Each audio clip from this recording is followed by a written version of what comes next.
அஸ்ஸலாமு அலைக்கும் ரஹ்மத்துல்லாஹி தஆலா வபரகாத்து. வாங்க வீடியோக்குள்ளே போகலாம். இன்றைக்கி நம்ம என்ன சமைக்க போகிறோன்னா, இன்றைக்கி ஒரு பாயசம் தான் செய்ய போகிறோம். ஜவ்வரிசி சேமியா பாயசம் சூப்பராக இருக்கும்.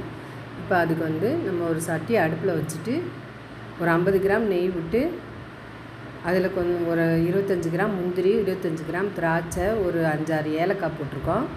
இந்த ஜவ்வரிசி நம்ம எப்படி வேக வச்சுருக்கோன்னா, ஜவ்வரிசியை நல்லா வறுத்துட்டு நல்லா வேக வச்சுட்டு நல்லா பச்சை தண்ணியில் நல்லா கழுவிட்டு மறுபடியும் தண்ணி ஊற்றி ஊற வச்சுருந்தோம்.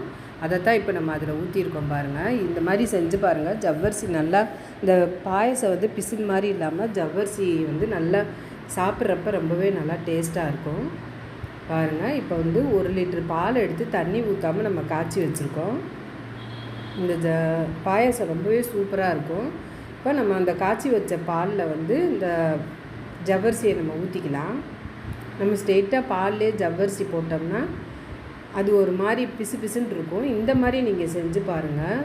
ஹோட்டலில் உள்ள மாதிரி இருக்கும் இந்த பாயசம். ரொம்பவே நல்லா டேஸ்ட்டாகவும் நல்லா வித்தியாசமாக இருக்கும். ட்ரை பண்ணி பாருங்கள் ஒரு தடவை. ரொம்ப சிம்பிளான வேலை தான். கொஞ்சம் லைட்டாக ஜவ்வரிசியை நம்ம வறுத்துக்கணும். இப்போ வறுத்த சேமியா ஒரு 150 கிராம் போட்டிருக்கோம்.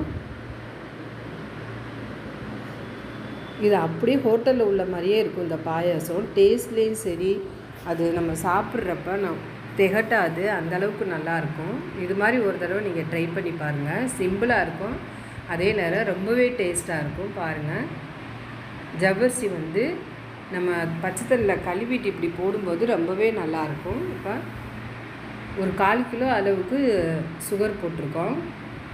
இதுக்கு நம்ம மில்க் மேடும் ஊற்றுறனால உங்களுக்கு எந்த அளவுக்கு சுகர் தேவைப்படுதோ அந்த அளவு போட்டுக்கோங்க. இன்றைக்கி நம்ம எடுத்துருக்க ஒரு 1/4 கிலோ ஜவ்வரிசி, 1/4 கிலோ சேமியா, 1 லிட்டர் பாலுக்கு இந்த அளவு ஜீனி கரெக்டாக இருந்துச்சு. மில்க் மேடு ஊற்றிருக்கனால இந்த அளவு போட்டிருக்கோம் பாருங்கள். சூப்பராக இருக்கும் இது. நல்லா இதுக்கு இன்னும் கலர் லைட்டாக வேணும்னா லைட்டாக கலர் பொடி போட்டுக்கோங்க. எல்லோ கலர் போட்டிங்கன்னா இன்னும் ரொம்பவே நல்லாயிருக்கும். ரொம்ப டேஸ்ட்டாக இருக்கும், டிஃப்ரெண்ட்டாக இருக்கும். நீங்கள் செஞ்சு பாருங்கள். ஜவ்வரிசியை இது போல் நல்லா வறுத்துட்டு வேக வச்சு இப்போ லைட்டாக கொஞ்சம் உப்பு போட்டுக்கலாம் அந்த இனிப்பை எடுத்து கொடுக்க. நம்ம அதை பச்சை தண்ணியில் வாஷ் பண்ணிட்டோம்னா அது அந்த பிசின் தன்மை போயிடும்.